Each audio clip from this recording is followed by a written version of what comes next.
तर नमस्कार मित्रांनो, पुन्हा एका नवीन व्हिडिओत तुमचं स्वागत आहे. या व्हिडिओमध्ये आपण बाईक वॉशबद्दल ज्या स्टेप्स आहेत, बाईक वॉश तुम्हाला कशी करायची, एक प्रॉपर वेनिंग ती तुम्हाला या व्हिडिओमध्ये सांगणार आहे. तर माझ्या मते ही जी प्रोसिजर मी तुम्हाला आज सांगणार आहे, ही मेनली जे कार डिटेलिंग वर्कशॉप राहतात किंवा बाईक डिटेलिंग वर्कशॉप राहतात, तिथे ही मॅक्झिमम टाइम फॉलो केल्या जाते. तर तीच मी तुम्हाला सांगणार आहे. मे बी ही पूर्ण प्रोफेशनल नाही राहणार, ही पण ॲज पर दॅट सिमिलर राहील. मेन मी पॉईंट तुम्हाला क्लिअर करून देतो. माझ्याकडे जेट वॉश आहे, तर ते आपण यामध्ये यूज करणार नाहीये, कारण की आपण मॅक्झिमम लोकांना पकडून ही व्हिडिओ करतोय. त्यामध्ये आपण मॅक्झिमम लोकांकडे जेट वॉश किंवा प्रेशर वॉश नाही राहत, तर त्यालाच पकडून हा व्हिडिओ करतोय आपण. त्यामध्ये आपण एक सिंपल पूर्ण नॉर्मली तुम्ही जसे वॉश करतात त्यामध्येच काही ऍड ऑन राहतील जे तुम्हाला खूप इफेक्टिव्ह ठरतील. तुम्ही एंड पर्यंत हा व्हिडिओ बघत राहा. तर चालू करूया. तर या व्हिडिओसाठी मी काही पॉईंट्स केलेले आहे, त्या पॉईंट्सच्या हिशोबानेच आपण हा व्हिडिओ कंटिन्यू करणार आहे. तर व्हिडिओ चालू करायच्या आधी मी तुम्हाला काही गोष्टी एक कळून देतो की खूपसे लोक मी पाहिलं जे कार वॉश किंवा बाईक वॉश करतात. आपण स्पेसिफिक हा व्हिडिओ बाईक वॉश बद्दलच ठेवणार आहे. तर बाईक वॉश करतात त्याच्यात मेन प्रॉब्लेम जातो तुमचा क्लॉथचा. तर क्लॉथ कसा राहतो मी तुम्हाला जसा हा क्लॉथ दाखवतोय, हा नवीनच आहे आता. तर हे जे असे क्लॉथ राहतात ना, याचा आता स्पेसिफिक मला ब्रँड नाव माहित नाही. तुम्ही इथे बघाल तर काही मायटीन क्लीनचं याची बेस्ट बाय लिंक जर मला भेटली तुम्ही तुम्हाला डिस्क्रिप्शनमध्ये देऊन देणार. तर जे हाय जीएसएम वाले क्लॉथ राहतात किंवा असे तुम्ही बघू शकता, तर तुम्हाला सगळ्यात पहिले तर हे वापरायचं आहे.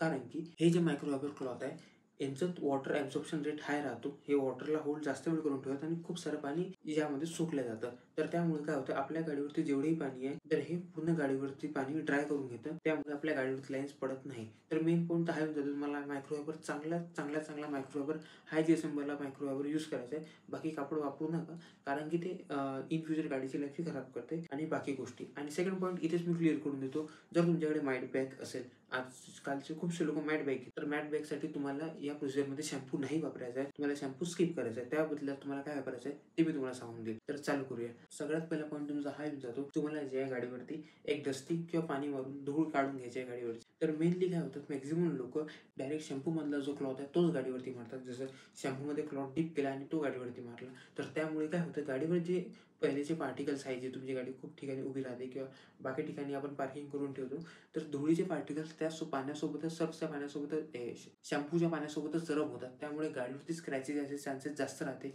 आणि तुमची जर मॅट बाईक आहे तर त्यावरती खूप जास्त येतात आणि ते शॉर्ट टर्ममध्ये तर नाही, पण लॉंग टर्ममध्ये जशी तुम्ही गाडी यूज करता तसं तुम्हाला ते दिसू येतं. आणि ती कुठे ना कुठे गाडीची शाईन झाली, एक मॅटनेस झाली, ती पण डल करते. तर तुम्ही तसं न करता त्याच्या जागी तुम्ही मॅक्झिमम प्रोफेशनल ठिकाणी हे केलं जातं की पहिले गाडीवरला पाणीने पूर्ण धुवून घेतलं जातं. जर खूपच जास्त माती लागली, थोडी डस्टिंग पण करतात. Dusting in the sense air blow करतात गाडीवरती. एअर ब्लो केल्याने काय होते, जर आपण गाडीवरती पाणी मारलं तर किंवा कुठे काही पार्टिकल्स राहतात ते पाण्यासोबत आतमध्ये अजून चालले जातात आणि फसून जातात.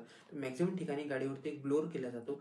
इंजिनचे जे फिन्स आहे तिथे जर काही कचरा गेला राहतो, पाण्याच्या प्रेशरमुळे अंदर नाही गेला पाहिजे, त्यामुळे त्या गाडीवरती हलकीशी ब्लोअरिंग करतात. तर त्या ठिकाणी तुम्ही काय करू शकता, ज्यावेळी ब्लोअर तर नसेलच ऑफकोर्स, तुम्ही तुमच्या गाडीवरती एक डस्टिंग करू शकता किंवा कपडा मारू शकता. त्यामुळे वरची धूळ निघून जाईल. त्यानंतर तुम्ही गाडीवरती एक क्लीन पाणी मारून गाडीला धुवून घ्या इन द सेन्स गाडीला एकदा क्लीन पाण्याने तुम्ही क्लीन करून घ्या. त्यानंतर तुमचा दुसरा पॉईंट जो येऊन जातो, तिथे येऊन जाते तुमची शॅम्पूइंग. शॅम्पूइंगमध्ये तुम्हाला काय करायचं आहे, शॅम्पूचं तर इथे आपण मी पॉईंट म्हटलं होता मॅट बाईकसाठी. जर तुमची मॅट बाईक आहे, नवीन मॅट बाईक आहे, तर त्यावरती तुम्ही शॅम्पू वापरू नका. कारण की जेव्हा आपण शॅम्पू वापरतो मॅट बाईकवरती, तर त्याचा जो एक मॅट टेक्स्चर आहे किंवा मॅट एक प्रॉपर्टी आहे, ती हळूहळू डिक्रीज व्हायला चालू होऊन जाते. कारण की शॅम्पू जे आहे हे शायनी लुक देतं आणि मॅट बाईकची ती शायनी नाही राहत. त्याकरता मी माझ्या मॅट बाईकवरती विवेकचं जे आहे आता हे संपत आलेलं आहे आणि थोडं त्यामुळे हे झालं, याच्यावरची कोटिंग निघाली. विवेकचं जे आहे मी हे मॅट पॉलिश वापरतो. याला मॅट पॉलिश तर नाही म्हणता येईल, बट याची पण मी लिंक तुम्हाला देऊन देईल. विवेक्स कंपनीचं येते आणि हे शुअर खूप चांगलं काम करते. तुम्ही हे टँक कसं वापरायचं हे तुम्हाला सांगून देतो. तुम्हाला हे मेटल पार्टवरती नाही वापरायचं आहे. जे तुमचे टँक्स पार्ट जिथे मॅट पेंट लागले आहे तिथे तुम्ही वापरू शकता. मॅक्झिमम टँकवरच वापरा तुम्ही. याला जस्ट गाडी जशी आपण धुवून काढली, क्लीन साफ पाण्याने धुवून घ्यायचे. त्यानंतर याचा जस्ट स्प्रेइंग करून चांगल्या मायक्रोवेव्ह क्लॉथनी, ड्राय मायक्रोवेव्ह क्लॉथनी तिथे तुम्हाला पुसून घ्यायचं आहे. त्यानंतर आपला दुसरा पॉईंट येऊन जातो, जर तुम्हाला शॅम्पू, तर शॅम्पू जे मी आता वापरत आहे, तर आताच्या कंडिशनमध्ये जे मी कार शॅम्पू वापरत आहे ते तुम्ही बघू शकता. अल्ट्राशील्ड कंपनीचे हे जे मी शॅम्पू वापरत आहे. तुमच्याकडे कार्स बाईक जास्त असेल, तुम्ही हे 1 पॅक घेऊ शकता, कारण की खूप जास्त इफेक्टिव्ह जेवढेही वापरले. तर तुम्ही हे तुमच्या जर ग्लॉसी बाईक्स आहे, पण मॅट बाईकवरती जे आहे हे तुम्हाला जे मेटल्स पार्ट जसे तुमचे व्हील झाले, इंजिनचा साईड पार्ट झाला आणि बॅक पार्ट झाला, तिथे तुम्ही हे वापरू शकता जिथे खूप जास्त मळलं.